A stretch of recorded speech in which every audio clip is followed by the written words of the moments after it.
Today is the final day of this 1 week faculty development program. And thank you all the participants for attending all the sessions in good number and also being present throughout the sessions, sharing your thoughts, your feedbacks. We are really grateful to all the participants. Today is the final day, and already we have got our honorable speaker amongst us. Uh, as you know, this faculty development program, Industry 6.0, navigating the ethical frontier of artificial intelligence and data science. It is organized by the IQAC of Hooghly Engineering and Technology College in collaboration with Institutions Innovation Council, is IIC, and Entrepreneurship Development Cell EDC of Hooghly Engineering and Technology College. And today in this session, we have got amongst us Dr. Debashis De, Professor, Computer Science and Engineering Department, Makaut, West Bengal, India. He has got a vast experience in varied fields. To be very precise, let me introduce Dr. Debashis De's profile. Dr. Debashis De is a distinguished professor in the Department of Computer Science and Engineering at Maulana Abul Kalam Azad University of Technology, West Bengal. He earned his M.Tech from the University of Calcutta in 2002 and his Ph.D. degree from Jadavpur University in 2005. Dr. De is a senior member of IEEE, a fellow of IETE, and a life member of KSI. Dr. De's accolades include the prestigious Boyce Cust Fellow from the Department of Science and Technology, Government of India, which enabled him to work at Heriot Ward University in Scotland, United Kingdom. He also received the Endeavours Fellowship Award from DST Australia in 2008-9 to work at the University of Western Australia. His contributions to science have been recognized with the Young Scientist Award from the International Union of Radio Science Belgium in 2005 and 2011. Additionally, he was honored with the J.C. Bose Research Award by IETE, New Delhi in 2016, and the Shikha Ratna Award by the Government of West Bengal in 2019. Dr. Debashis De founded the Center of Mobile Cloud Computing, CMCC, for IoT applications and has an impressive body of work, including 390 journal publications, 200 conference papers, 15 books, and 10 patents. He has led projects sponsored by ICT, UGC, WBDST, DST, World Bank, AWS, and MIT with an H index of 45 and 8,888 citations. Dr. De has supervised 22 PhD students as of now. His research interests span mobile cloud computing, artificial intelligence, IoT, uh, and quantum computing. So, without any further delay, I would like to hand over this session to Dr. De. Uh, from his profile itself, you have already you have got familiar uh, with his uh, with his accolades and his vast achievements across disciplines. So, over to you, Dr. Debashis De, and thank you for joining us.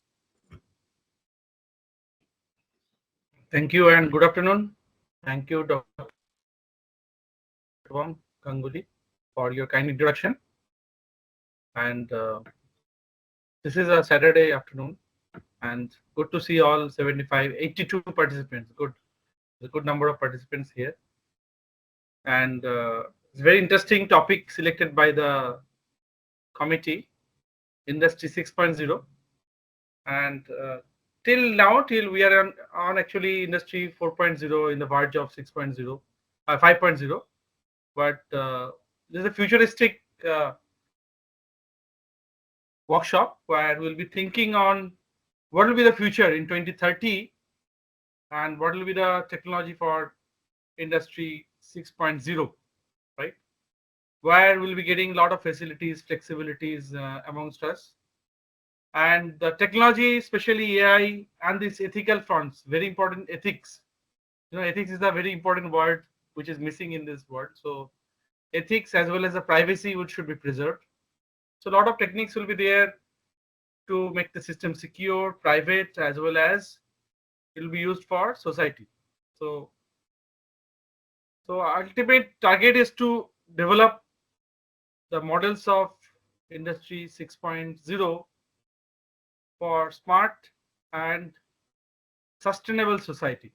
That is a system we are thinking, and a lot of technologies coming up. And let me share the screen.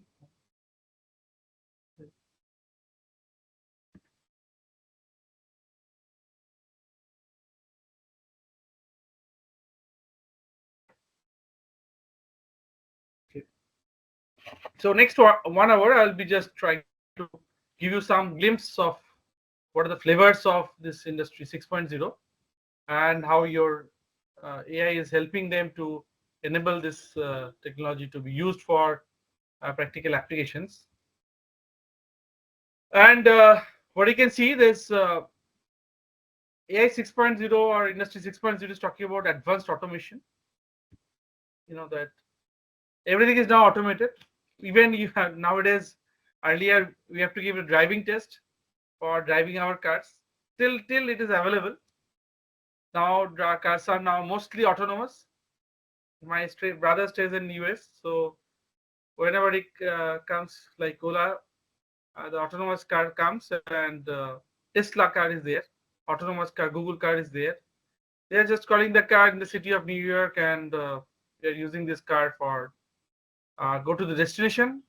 And there is no even the driver is there, totally autonomous.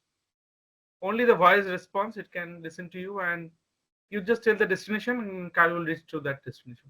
And the payment system is everything is automated, digital payment system, but it's also available in India as well.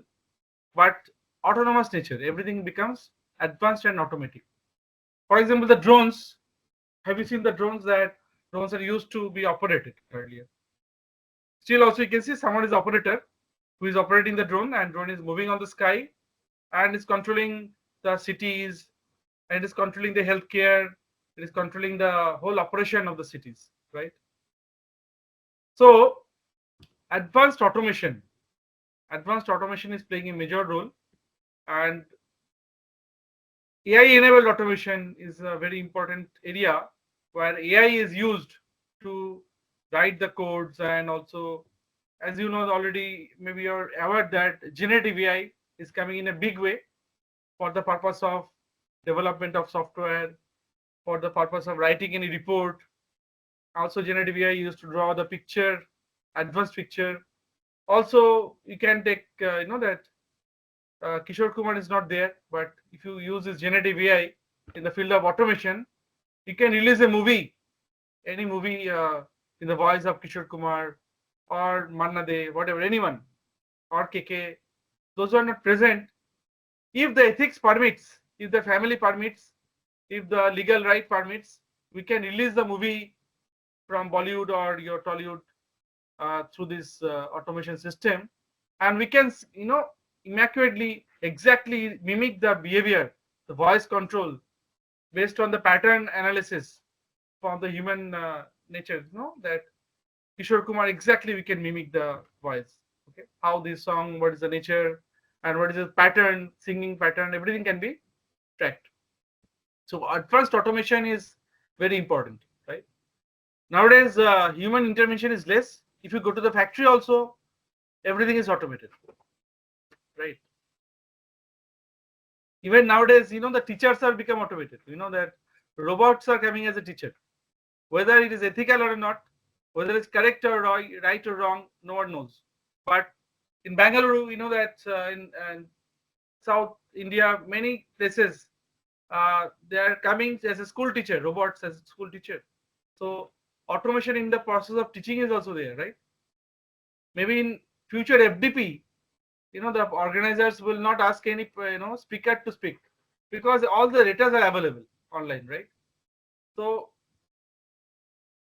we are mimicking the exact behavior of human being, and this advanced automation, especially in manufacturing and also in various industrial application, this advanced automation is used in a huge manner, in a customized manner, and that is the purpose of industry 6.0. Okay. The next point is sustainability. That last 2-3 years after UNO, they have mentioned about Sustainable Development Goals. We call it SDG, right? SDG. S for sustainable, D for development, G for goal. That when UNESCO developed this model, what will be the models? What are the requirements for around 19 cases they have mentioned, like no poverty, no hunger, okay, smart, pure water, good education, also the that all AI enabled technologies, they will be used for that for sustainability. Sustainability is playing a major role because if you are developing a technology which is harmful for the society, this month of June we celebrated that World Environment Day. But if your technology is not good for the society, for example, you are writing a code, any programming language which is time consuming, that is not sustainable. Even the blockchain technology is not sustainable because it consumes lots of power in the system, and that is the reason that blockchain technology is not sustainable in a big way. And now people are thinking how to develop the lightweight blockchain technologies, right? So sustainability is very important for any technology to last for a longer period of time, right? So if you see the recent research trends, that this word is visible in everyone's research paper or journals or your thesis. Sustainability is coming in a big way, and we are getting a lot of things from the sustainable nature, right? So that UNESCO that 19 goals. I think if you search Google, you'll get sustainable development goals. You'll get those pictures and figures. So people are working in that area so that that 19 can be received, that achieved. Then only we can say that our industry 6.0 is successful. Otherwise not. Okay. Next part is real time. Real time means we need every processing in a faster fashion and real time fashion. If it is not real time, what will happen? If the system is not real time, what will happen actually? Suppose a doctor is doing robotic surgery. Robotic surgery is also started in India, maybe in Bangalore or in Hyderabad sector, in to some extent in Calcutta, to some extent, not in a big way. Robotic surgery is done by a robot or a doctor from a remote distance, right?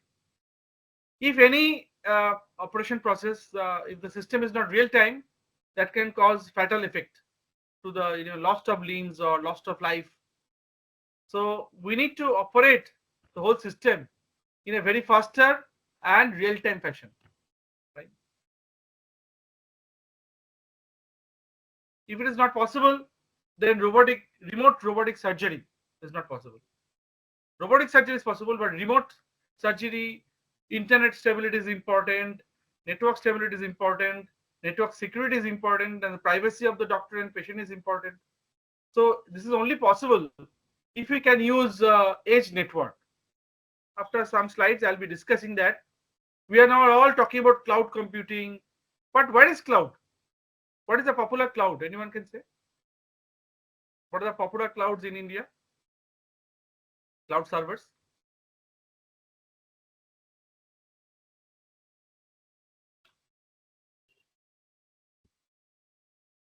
Can anyone unmute and say what are the popular cloud servers?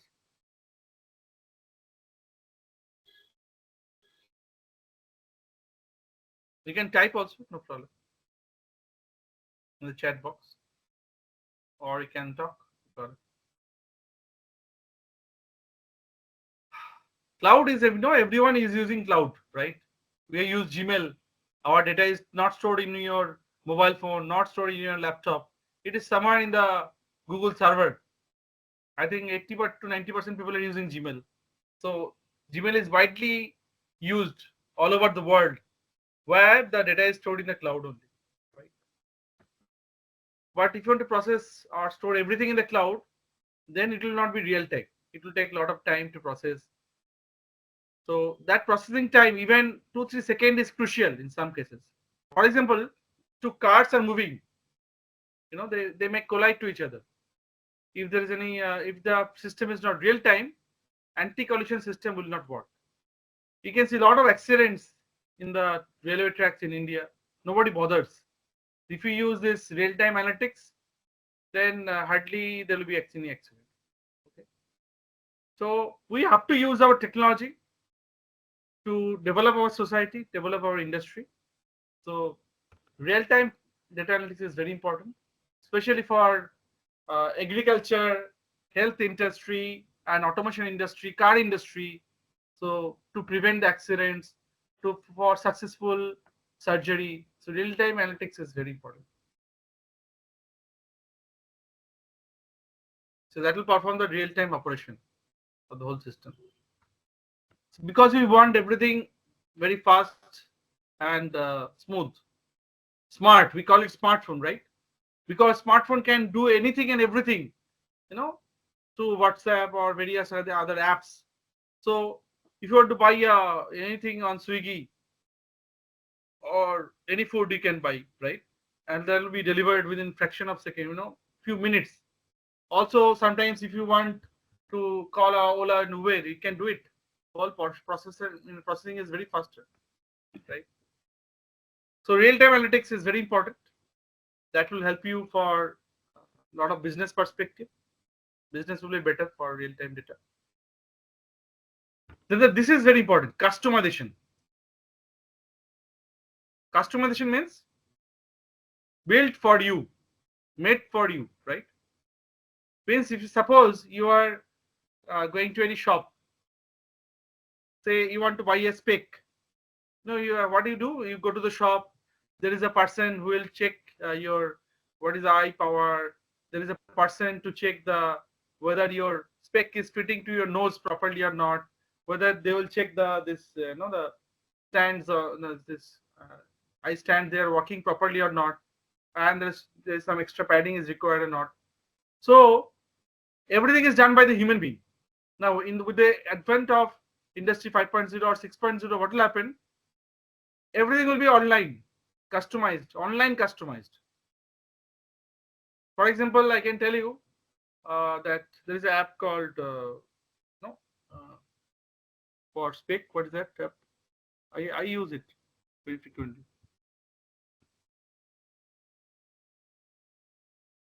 Lenskart.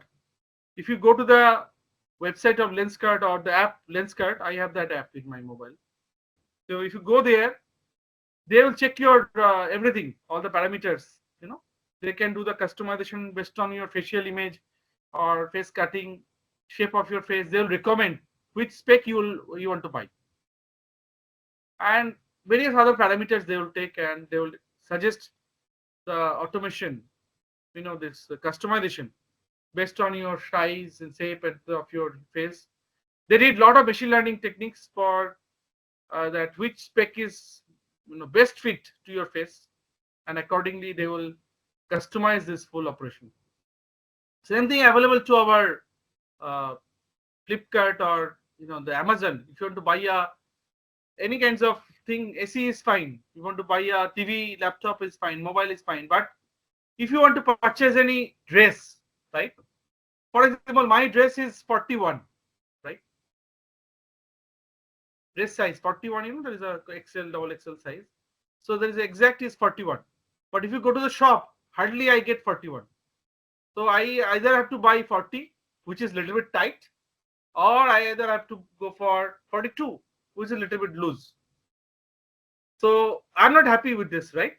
So if you can develop a model which can tell you exact size of your body and the dress, what is fitting to your system, then this customization is possible.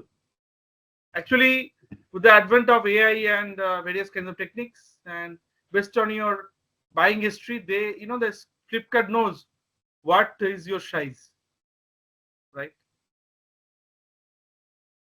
Size of your body, whatever. So accordingly, they will give you the dress, that 41 customized dress you will get, not that normal what is available in the catalog. From the catalog, you will just choose the color and the quality and the type. That's it.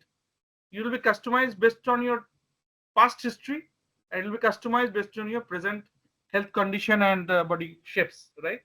So these are the things we can find out very important for customization point of view, right? If you do not customize, what will happen? You buy a shirt which is not meeting your your body, then it will be useless. If you buy a spec, maybe your look becomes odd. You will not use that spec, right? Even you will not use that company next time, right? So customer retention is very important, and customer satisfaction, whatever. Customization is playing a major role nowadays for Industry 6.0. Nowadays, I'm telling you because the process has started, but not yet matured.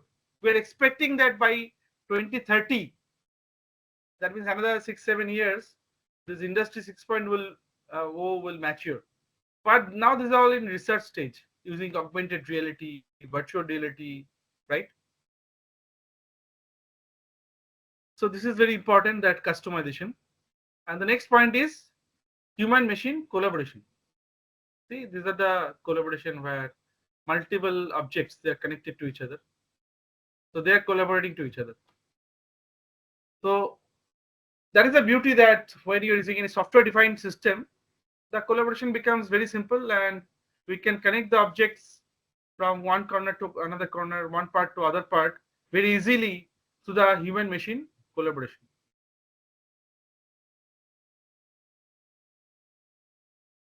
Because human computer interface and human machine collaboration is very, very important to drive the system in a very efficient fashion. For example, I can tell you that if you're using HCI for, say, guitar, playing a guitar or any kind of musical instruments, so your body, those instruments, and it can be also haptic in nature. Haptic means you can just move your hand, you can play the guitar, which is any part of the world, right?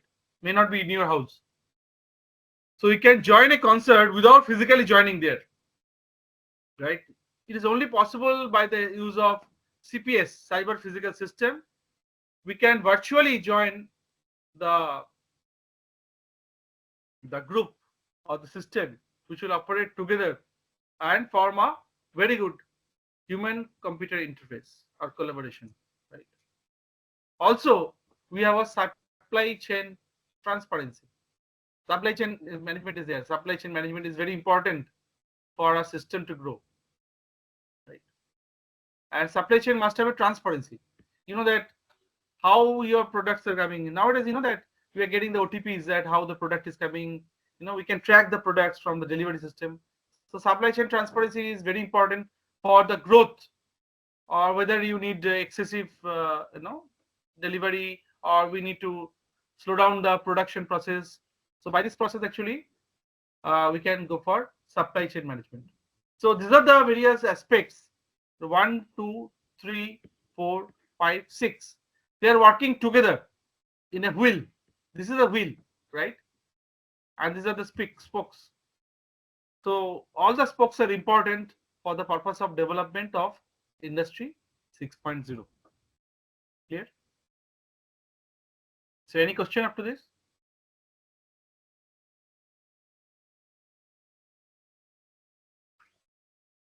So these are the features, and so if you want to develop any model, or whether it's a mathematical model or any logical model, so you have to follow the norms, and accordingly we can develop the models for future reference for our systems.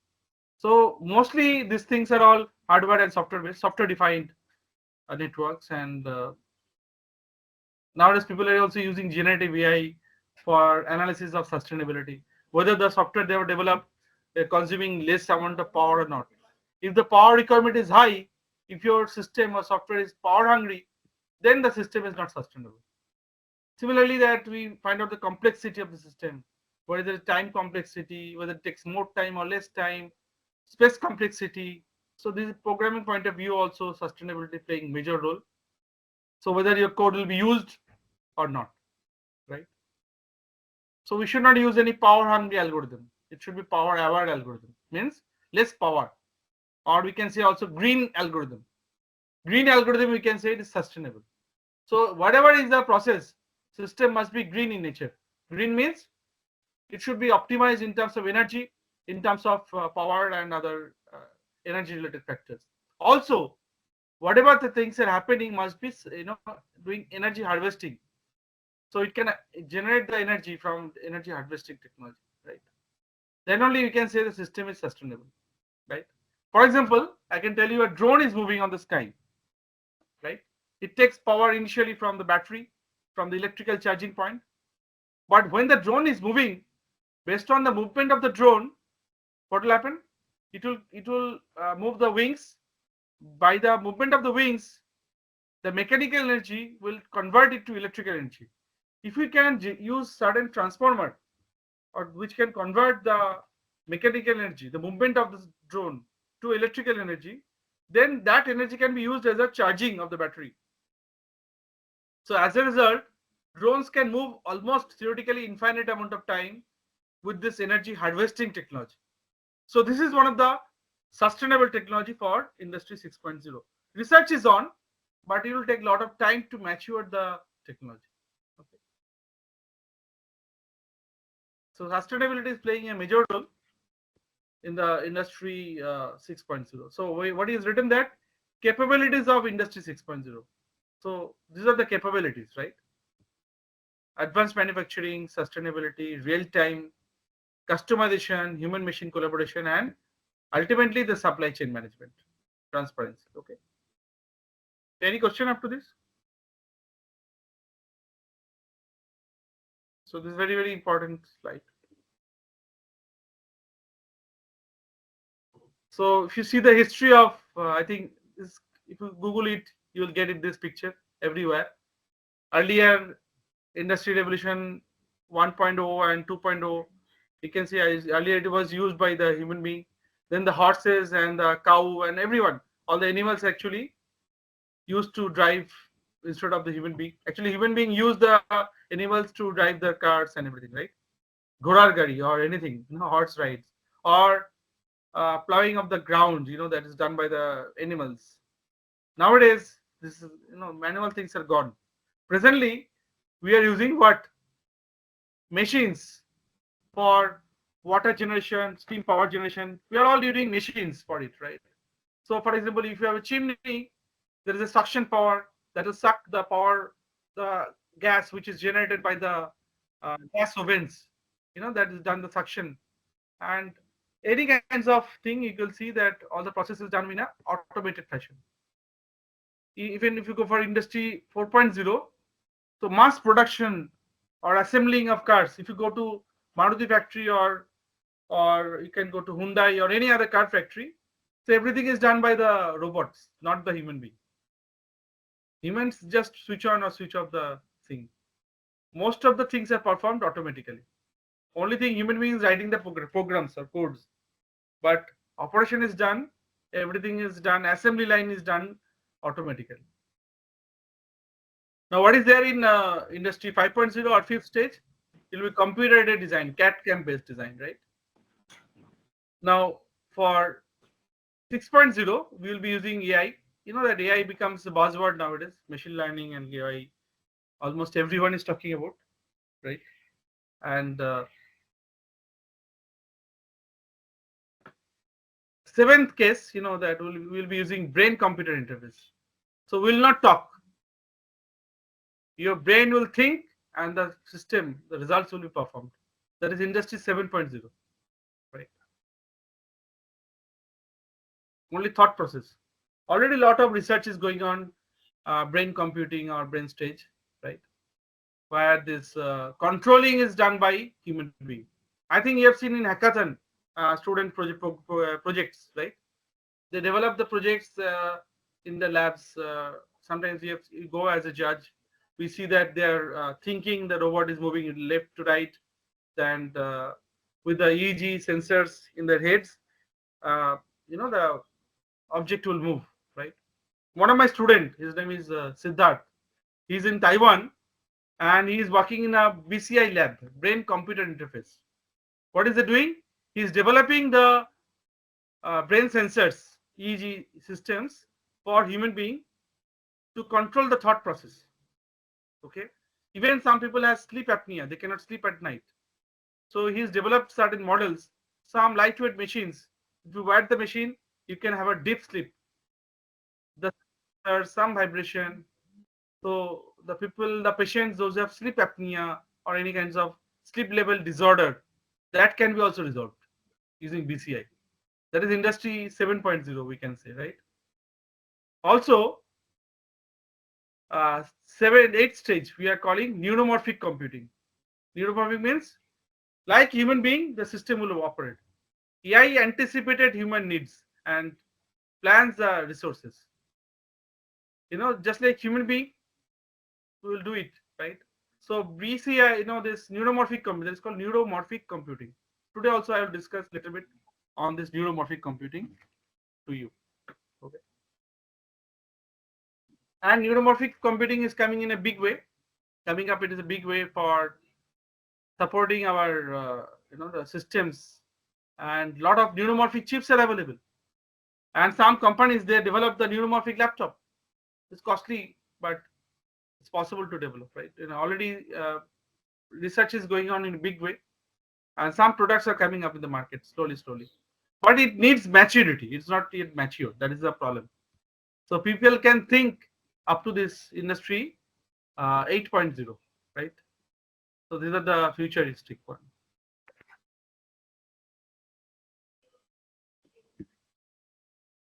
Okay. So what is industry 6.0 is a concept, that it is an advanced version of 5.0, where we use in homogeneous assets, virtualization, customer driven activity, means based on your face spec, already I mentioned your body type, customer driven and human centric and anti fragile. It must be robust in nature, and it can be used anywhere because of the internet. It can be now used anywhere through the help of the IoT. We can use the product anywhere, anywhere and everywhere, right? Now these are the technologies behind these points what we have discussed so far. Sir, we have So got two questions. yes, you can ask the question or question Yes, there. we have got two questions from the participants. Yes, can you please First one is from Shoptodipa Majumdar. The question is, what is human-machine collaboration? Okay, human machine collaboration is, as I mentioned, that my students are developing BCI. Now they are developing the brain sensors. You can put it on your brain, and that sensor, through that sensor, you can control the cars, right? You're thinking car will move, the car will move. You're connected the sensor with the car. So there is a combination of human machine interface, right? Okay. Another question is, also I can tell you the Alexa. The Alexa is in almost every house. So I ask Alexa that whether it will rain today, whether I need to bring the umbrella. Alexa says yes. At 11 a.m. you have rain. So if you come before that, you do not need to carry umbrella. Otherwise, you carry, right? So voice control based robotic system, they are already available in our day-to-day applications. They are using it. Yes. Also, if you see the smartwatches, smartphones, they're all BCI controlled. If you go to the Apple smart watches, that is costly, around 30,000-40,000, maybe more. The smartwatch will give you the health parameters, your BP, your blood sugar, or blood skin quality, and now various other parameters. Okay, pulse oximeter, those features like oxygen levels, everything. This is obviously BCI. System means human computer interface. Human computer interface means brain computer interface, body to computer interface. There is a very interesting papers, that almost published 20 years before.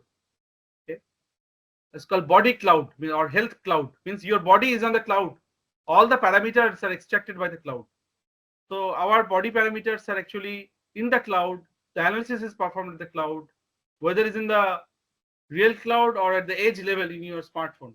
So this human machine interface is already started. Even nowadays, some phones are available, smartwatches are available at 1,000, 2,000 rupees, where also you can measure the BP, right? Blood pressure or oxygen level, something like that. Okay. So this is obviously the machine interface. Sir, we have got another question from Yes. Mr. Debashis Mitro. He says if we apply AI in every field, human handover is going to decrease. He says human handover, whatever. And then there is another question along with that. What is the disadvantage of AI in the core industry sector? And what are the things that AI cannot do? AI, you know that AI cannot do, right? What are the things AI cannot do? Yeah, two questions. First one is the observation. He says AI in every field is decreasing the human handover. That is the observation. And then two questions along with that. One is what are the disadvantages of AI in the core sector? And the second question is what AI can't do. Okay. Okay, fine. Let me answer one by one. Then we can. You know that few days before, there is a legal problem at Hollywood. That Hollywood stars actually they make a month kind of thing. They just do the agitation that their voice has been used in various movies without their permission, and these are all auto generated, or you know that like chat gpt or any kind this kind of gpt generative AI.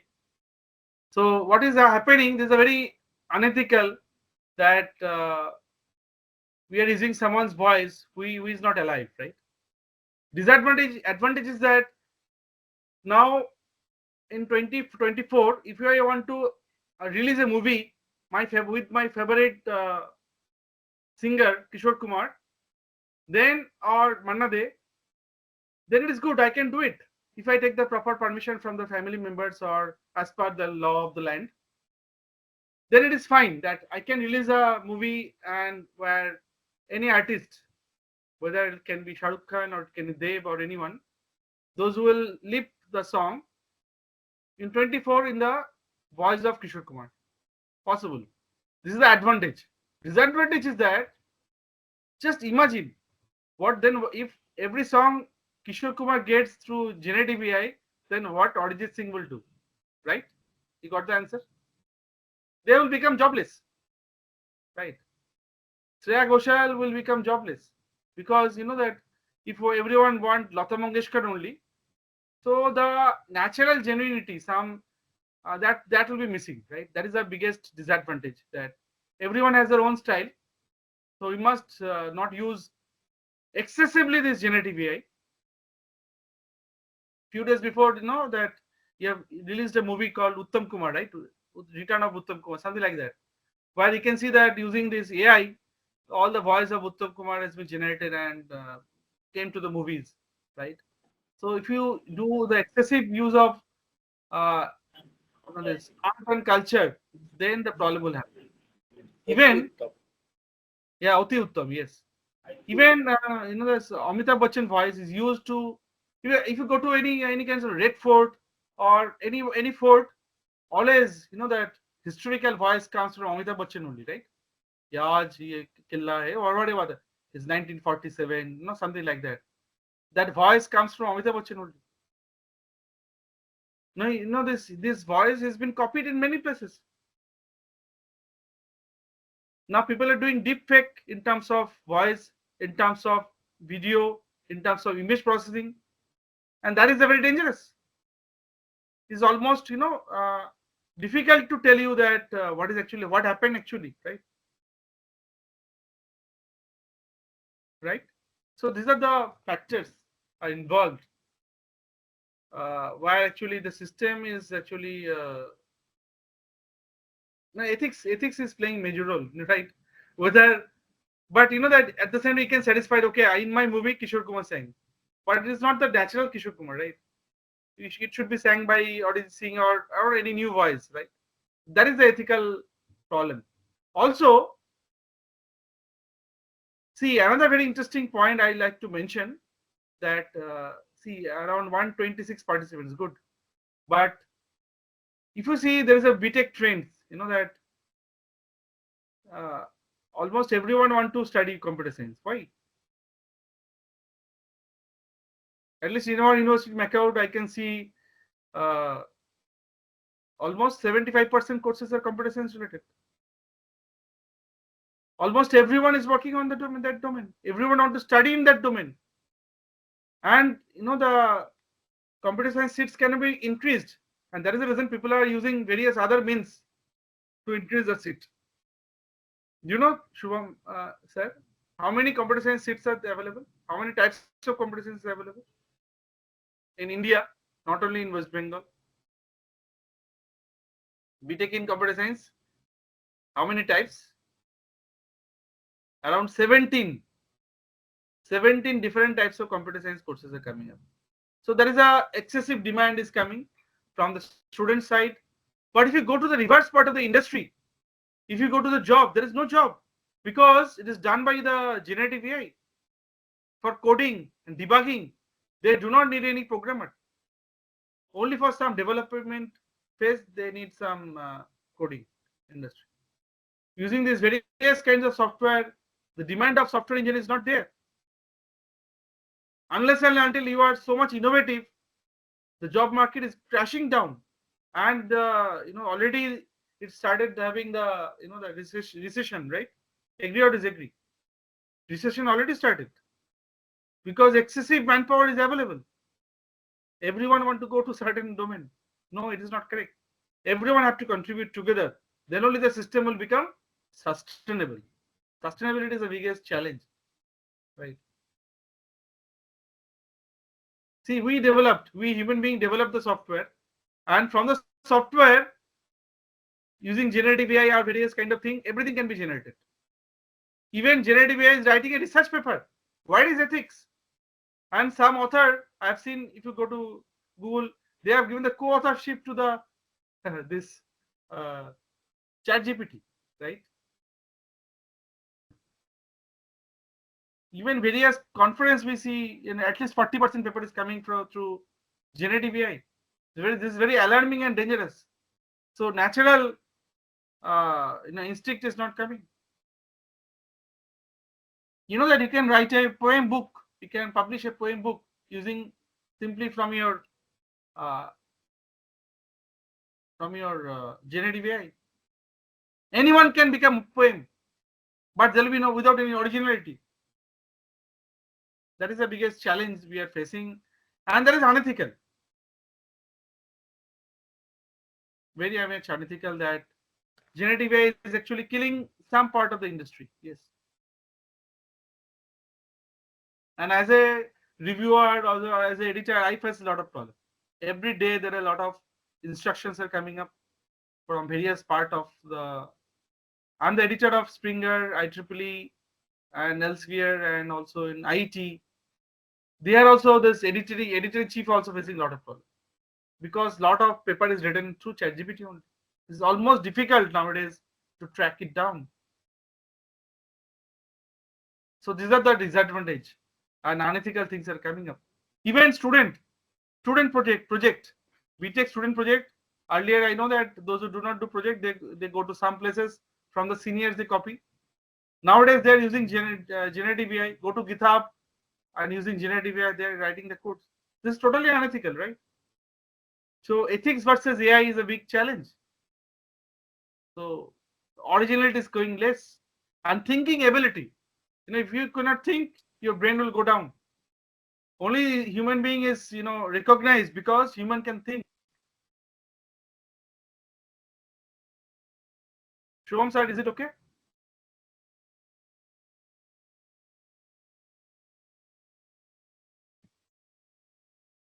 So these are the actually challenges of Yes, sir. Okay. Let me share the screen again.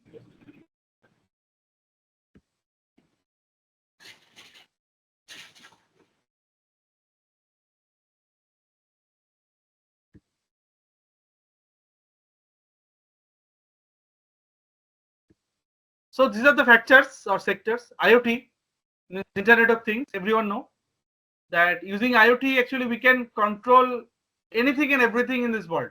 Anything and everything, remotely or close, whatever. I can switch off my light or AC in my house, sitting at any other place to Calcutta. From Calcutta, even I can control the light in my house at New York. Only thing, it should be connected through your IP. That's it.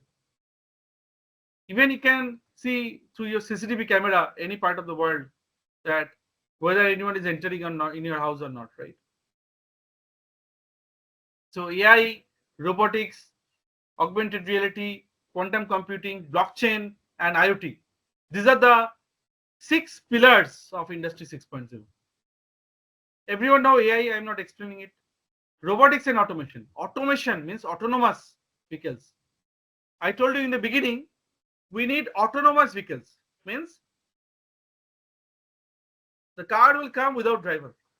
No one need to operate. It should be automatic. Driverless cars, right? Drone will no need to operate. Drone will do its own operation automatically. They need to know what is their job. That's it. So for that, we need to help develop the augmented reality and virtual reality. If you want to purchase any sofa for your house, from there you can map your that sofa whether it will fit to your left corner or right corner of your house. Then only you will buy, otherwise not. Right? And this one, so augmented reality is playing a major role for various kinds of applications. Right? And quantum computing is a big area where the things are operated in qubit, not bit. We call it qubit, quantum bit or qubit, right? So in case of our binary, we have 0 and 1. I worked extensively in the field of quantum. I also a little bit involved. I was involved in early 2004, 5, 6, 7, 8 in quantum computing development. But unfortunately, these quantum computers cannot be operated like our laptop or mobile phones or desktop in the room temperature. It is kept at minus 273 degrees centigrade, means a very low temperature in a chamber, vacuum chamber at the order of 10 to the minus 12 millibar, so much low pressure. And but the thing is that it is very fast, 2 to the power n number of computing capability. So it is very ultra fast operation. Any kinds of operation, it can be done in fraction of second, right? So quantum computing is actually quantum computing is nothing but Industry 6.0, and quantum computing is coming in a big way. And you'll be happy to know that Government of India is helping giving project in the field of NQM, National Quantum Mission. If you do not know, you just open. Government of India is giving generous fund. Those who are teachers, they can apply for the funds. We are working in the Amazon. I got some fund from Amazon. So they sponsored us the project. Through Amazon, I use the quantum cloud. And that quantum cloud is anywhere in the world, maybe in Australia, maybe in UK or Italy or in US. They give the access. Access means through the login, we can enter to the quantum computer and write my own program in qubit, and we can execute the code online and we can get the result out of it. So these are the 6 steps for quantum computing. Okay. Next comes the blockchain technology. So this blockchain is playing a major role for providing the security and smart contracts through the hash functions. Then already I mentioned about IoT. So these are the 6 pillars of Industry 6.0. Okay. And out of this, the major quantum shift means the major shift in the technologies in quantum computing. So your normal von Neumann architecture or basic quantum binary system will not be used. But it will be using qubit, 0, 1 and entangled state. So we call it qubit, quantum bit. 0 and 1 can exist together, such state. So when you're talking about this industry 6.0, society is also developed simultaneously, right? Society means human machine interface. So earlier we used to, people used to do for hunting, the history. Now people started using, that agriculture, irrigation, then industry, then information society like us, we are in computer industry, then coming smart society, super smart society or ultra smart society. Now we are in this domain, right? Around IT domain to super smart society. Super smart society means you do not have to go to doctor. You have to wear a band. Your doctor will call you that, okay, Debashis, you have some problem in your heart or head. You come and you need immediate attention. You may be admitted to the hospital, or I'll send some kind of medicine. Everything is done automatically. No one need to go. Everything is done mostly 80% is virtual without any movement. 20% if you need for your healthcare, they will send the ambulance and you have to go. Otherwise, everything is done automatically. We call it super smart society, or industry 6.0 is called ultra smart society. Okay. Now there are some books are available in Springer. What are the components of society? And basically, that when you talk about connection, so when you enter to a room, we call it smart home, smart room, right? When you enter to your smart home or smart room, see, your machine knows you. If you are going to a coffee cup, your machine know that, okay, Debashis takes only cappuccino coffee, so they will make cappuccino for me. When my wife will go their own different cup through face recognition or something like that, when she put the card, she will give you say liquor tea only, right? So because she loves the liquor tea only, right? So we are not giving comments. The machine knows you. So there is an object to machine relationship. The human model everyone know. This is the relationship model, object to object model. Yes. 19 দিনটা কোথায় গিয়ে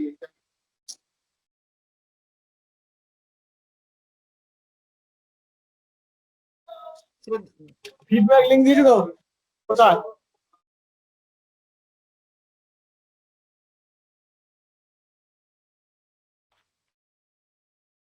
So in this society, 5.0, we have a connection between the object to object, network to network, and ultimately these connections are possible through the smart society system, right?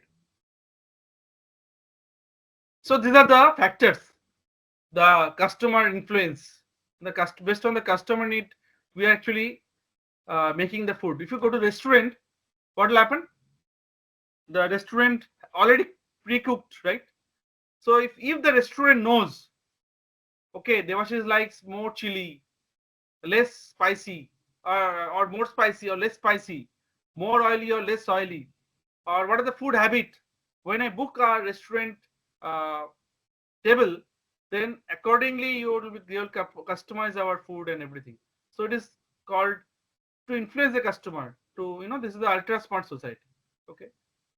Then you have to go for digital physical innovation. So already I've mentioned that BCI, brain computer interface, and other things, buying, selling, products change, everything is done automatically. So based on your buying pattern, that will be advertised to your system. And last one, crafting basically engaging the customer experience. So shifting from the social and digital integration, very important. Shift to social to digital integration means how the society will behave, your buying patterns, and also the, that maybe your website will open accordingly based on your type of website you want to see. Same website, it will open in different mode based on the thing you want to see, right? Because we want to see in that angle. Very interesting philosophy, that same website can be observed various people with different angle. Angle means the content will be different, your like things will be coming up in the highest priority, and if you do not use that one, it go to the lowest priority. So these are the called crafting or engaging the customer experiences accordingly. So these are the features of ultra smart society and industry 6.0. Now, so far we are discussing that the processing is done by the edge. So edge computing is playing a major role. When the mobility is there, if you see the mobile phones, it has ultra smart mobility. So mobile edge computing is playing major role for the purpose of various kinds of operation in a faster manner, right? So if you come to the computing space, we can see mobile cloud computing, where actually mobile data is going to the cloud through the apps. So these are the apps actually sending the data from the mobile phone to the cloud like this. And processing is happening in the cloud. So I have written this book published by CRC in 2015. I wrote this book. And also we have a center called Center of Mobile Cloud Computing. We do lots of kinds of mobility analysis, vehicular data, crowd sensing data, drone data analytics, mobility analytics, smart city mobility analytics. So these are the actually steps towards industry 6.0, right? Not only cloud, is mobile cloud, right? Now the problem is cloud computing is that cloud is actually only few clouds are available, but clouds are far from you. So what we are doing, we are now using edge computing. Means your smartphone or smartwatch, if you have any Apple smartwatch or Samsung smartwatch, that can take your health parameters together. So along with the sensors or the body, this watch can detect the data. Any kinds of data it can detect. And processing is done very faster. So delay is less. If you want to send the data to cloud, it will take few minutes or maybe few seconds. If you do it at the edge, it can be done in fraction of second, right? So this is the edge computing, this is the cloud computing, right? Cloud provides three services: platform as a service, software as a service, and infrastructure as a service, right? But edge computing makes the system, all the services are possible at the edge, right? Like our West Bengal government, there is a policy that give the services to the customer at their locality. What they call Duware Sarkar, right?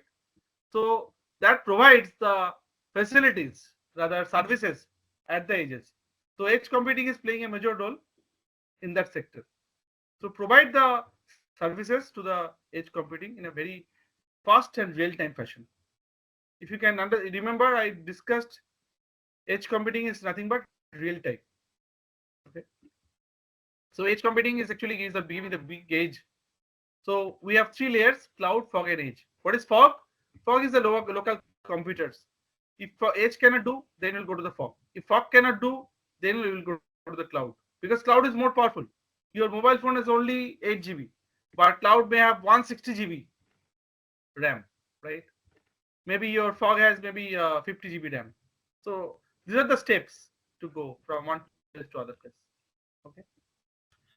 So instead of the fog, if you skip the fog also, directly your data can go from your, say there is a fuel pump, cards and the other solar panels.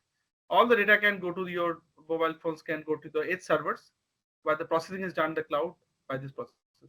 Without fog also this thing can operate, we call it edge computing. And see, when you're talking about the edge, the intelligence, the processing is done at the local level. We call it terminal intelligence or local intelligence. If you go to the cloud, cloud can handle huge deep learning or any advanced complicated learning technologies like generative AI, all these things. But if you go to the terminal, because of limited resource, we are using lightweight techniques, lightweight machine learning techniques to be operated for the drones, for the cars and everything, right? So these are the top 10 computing trends in 24. There's the edge AI, means intelligence at the edge. Means what you can say, that Duhare intelligence kind of thing, that we are providing intelligence at the doorstep of the people.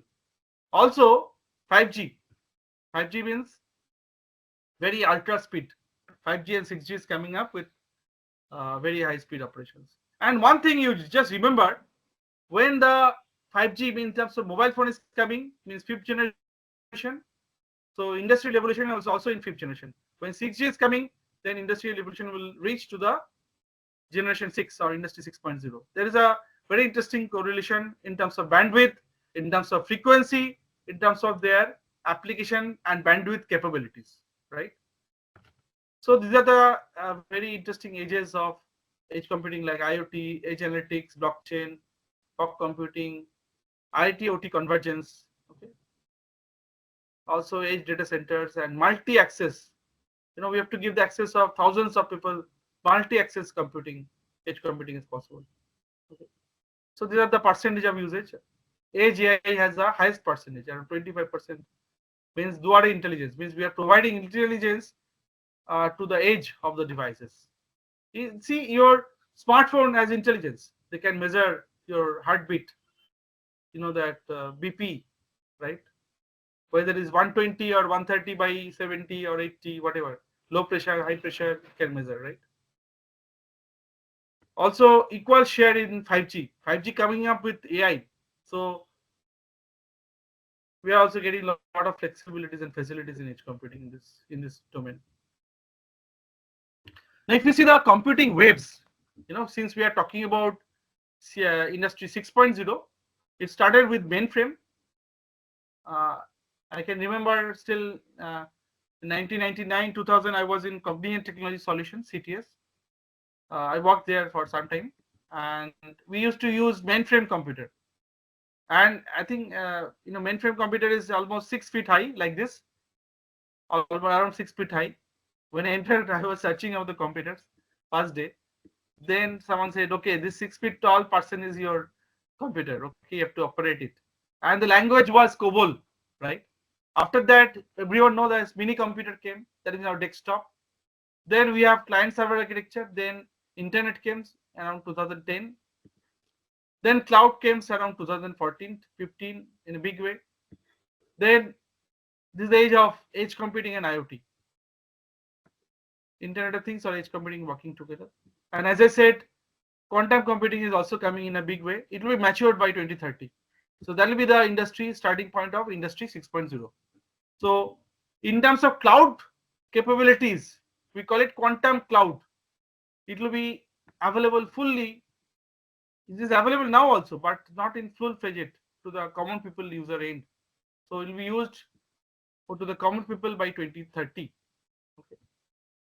So a lot of people are working. I'm also working. I have also one sponsored project by Amazon. So Amazon funds around certain dollar every month to support the access. Okay. So we are getting another service called quantum function as a service, right? Like we have software as a service, infrastructure as a service, platform as a service.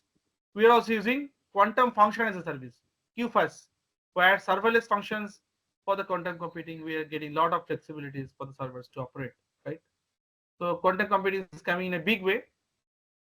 Even in the cars, vehicles, that you see, the vehicles are moving. So in the vehicular network, we call it mobile edge network.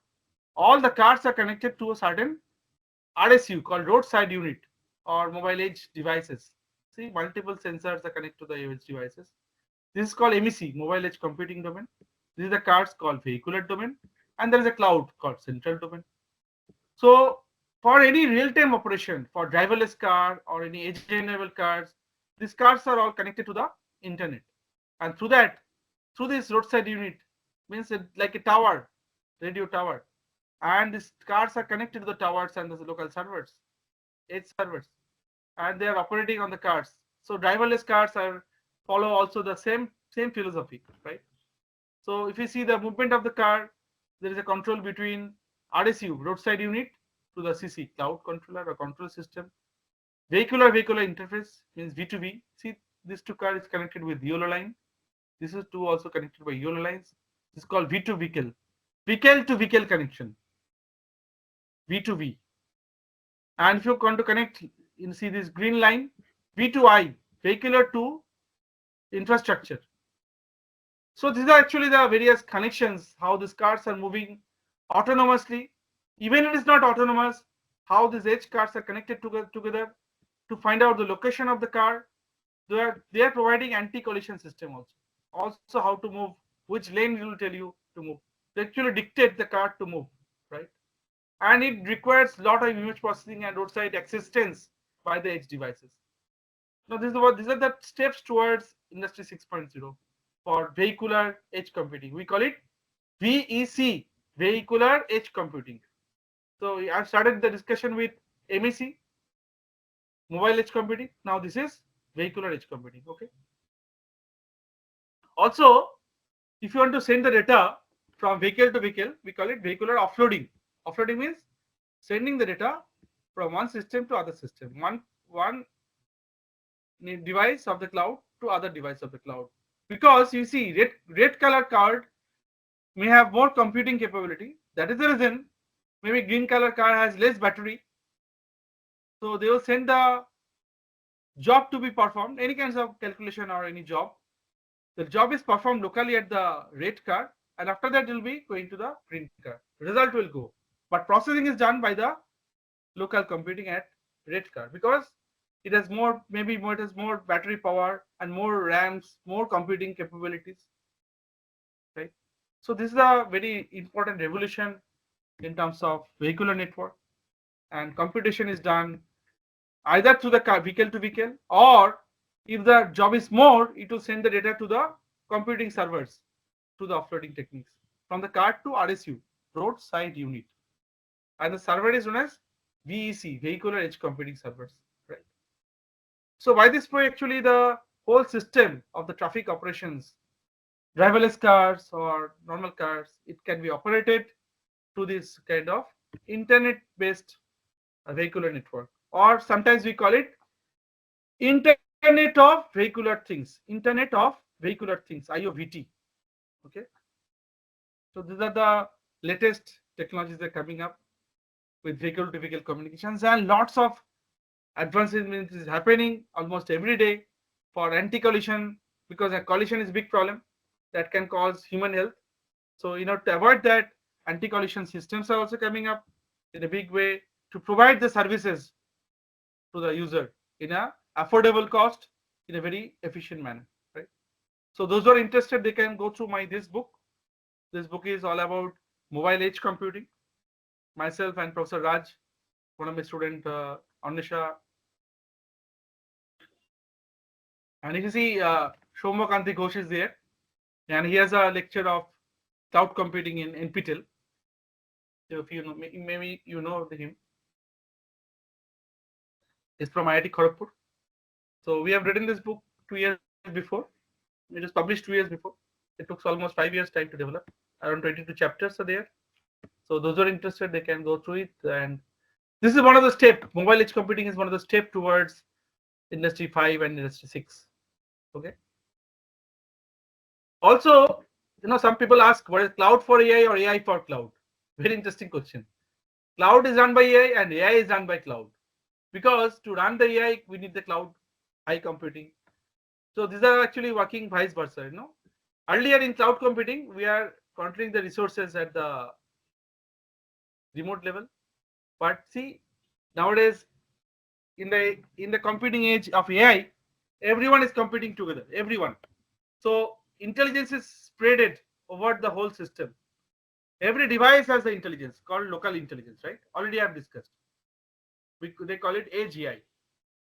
In Bengali, what he said, I said that duare intelligence kind of thing. So this is a distributed intelligence, right? What is the advantage? In Bengali, Rabindranath said that Amra Shabai Raja Amaderi Raja Raja. That means we are all king. Means if you divide the intelligence, then full ecosystem will be developed, not only the central server. That means your smartphone can take decision that they can ask you, sir, you have heartbeat is not properly working, or you have some suffocation, you must consult a doctor. Then you will go to doctor. So your device will tell you any faults are there or not, whether it's an instrumental fault, whether it's your human fault. So this everything can be done. So cloud for AI and AI for cloud. This is a very interesting area. People are working in this domain of AI and cloud, right? So I've also written one book, 23 AI for IoT. So how this AI is used to help the IoT. This is the book. And also this is currently will be published in July, August. Internet of Drone Things, where we have explained how these drones or edge devices can be connected to internet and perform all the operations.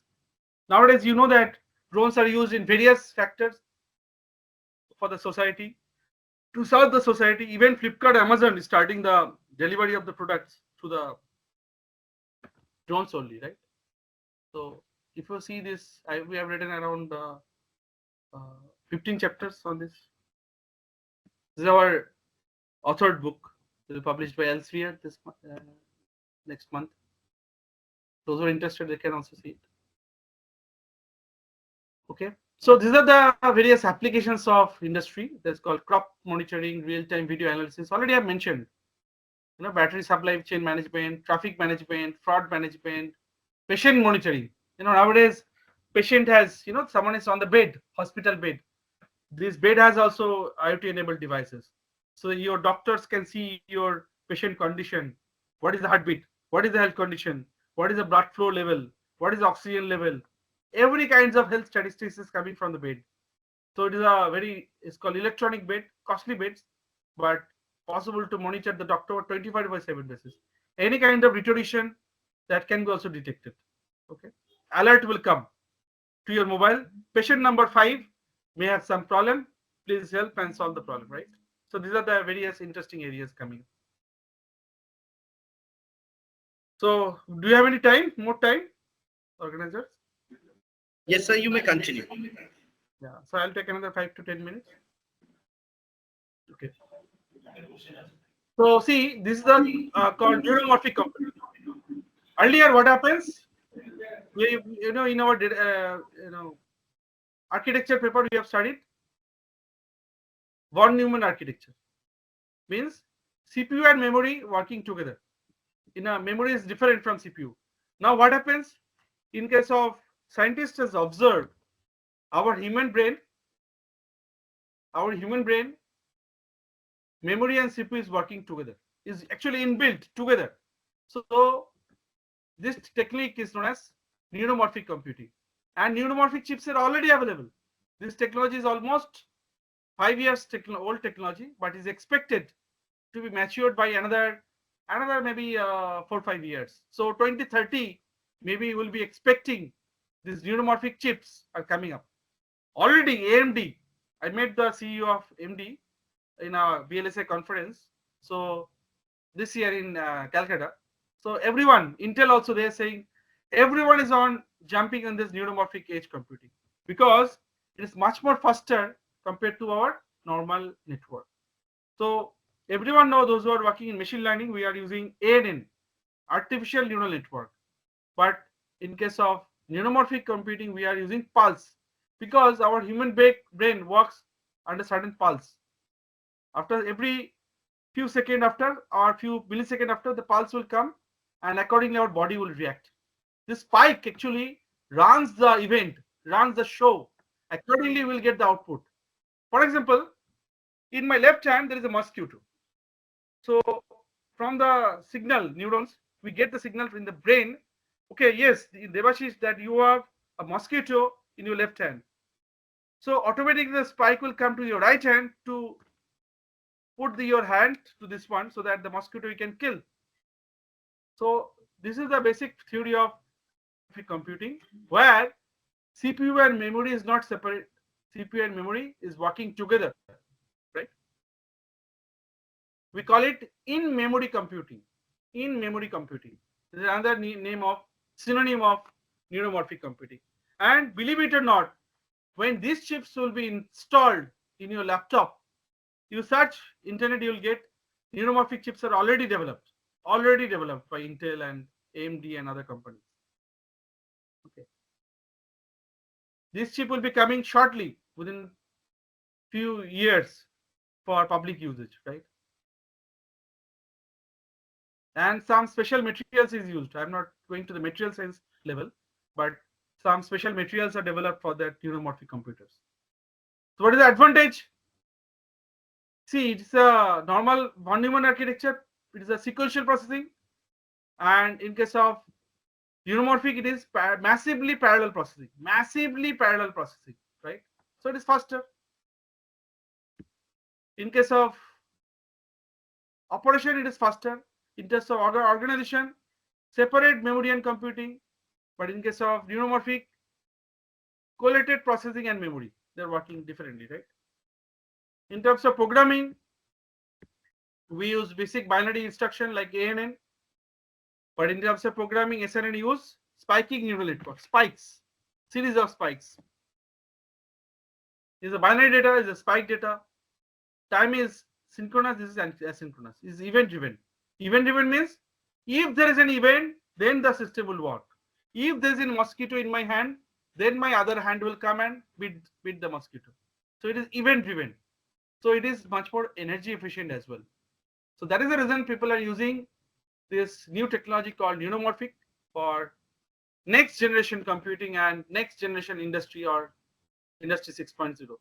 So what you can conclude, the future belongs to cloud and future belongs to AI and future belongs to the hand of ethics. That is a theme of this workshop. It is beautifully selected by the organizers that ethics should be maintained, ethics should be followed, otherwise the AI will destroy our society. We have to use it in proper way, using proper generative process with proper technological assessment. Then only we can survive. Otherwise, difficulties coming together. So our future belongs to the cloud and AI. And with this, I like to thank for your patience hearing. Thank you. Okay, sir. There is a question from Mr. Debashis Mitra. Is that some country bring VR goggles technology in teaching sector? What are the impact of this? Can students get a taste of real-time practical simulation from this technology? Yeah, why not? There are a lot of technologies are used for this purpose. That there is no harm to use this technology in your classroom and everything. It's always welcome to use it. Okay. And not only that, robots are teaching in Bangalore in many schools. If you see the YouTube video, it is available. That may lose our job, right? Teaching job. It is a big harm for the AI, right? So we are very much actually, afraid, that what will happen in future. Maybe teaching job will be less, or will be in trouble because AI is controlling anything and everything in this world, right? And we are facing a lot of challenges when you're talking about industry 6.0 or all these things. Then fine, but that is killing our infrastructure. We have to think in a different way. Our society will behave in different way. Maybe you will have more time in gardening and other things rather than the early job. Okay, thank you.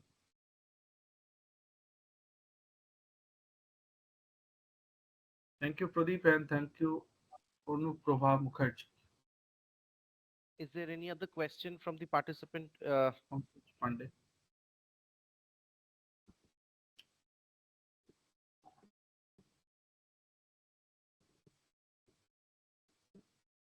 Okay, dear participants, please write your question in the chat box, or you may unmute your microphone and ask question if you feel so.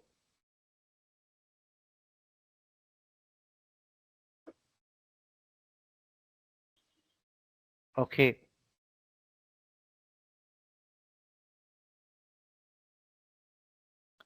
So I guess the participants uh, they do not have any question today. Already they have asked a few questions, and those questions have been addressed by our honorable speaker. I guess we don't have any other question. Okay, in that Yeah. case, we are going to conclude this session. Thank you, Dr. Debashis De, for this wonderful session, for elaborating things in so simple words, uh, in a very easy way, explaining the basics of AI, the advantages and also the ethical part of misusing AI and the prospects as well. So thank you so much for this informative session. In the vote of thanks session, please turn on your camera, please do a screenshot of all the participants for document. I request all the members present in this call to turn on their cameras so that we can capture this moment for further documentation. This is a humble request just for a few minutes. Okay, now I would request our honorable principal as well as the chairman of IQAC, Dr. Smitadi Ganguly, to deliver the vote of thanks on behalf of the organizing committee. Over to you, sir.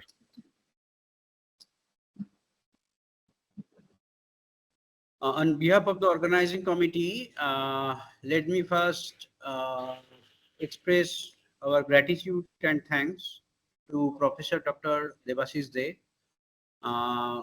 for being an expert in this faculty development program and conducting this beautiful session today. At the same time, I take this opportunity to thank all our experts and speakers who conducted all the other sessions that were held earlier. I also,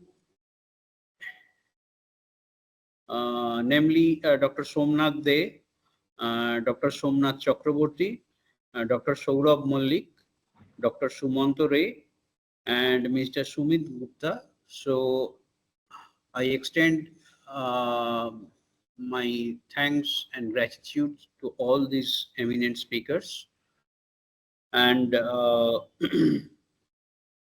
I also congratulate the organizing committee, which worked under the banner of IQAC HETC, Hooghly Engineering and Technology College, for organizing this faculty development program in a fruitful way. And I hope that all the participants across various segments from various states and territories of India and West Bengal who participated in this faculty development program. I hope that this FDP has been an enriching experience for all of you, and you have enjoyed the various sessions that has been organized, and at the same time it has been beneficial for you.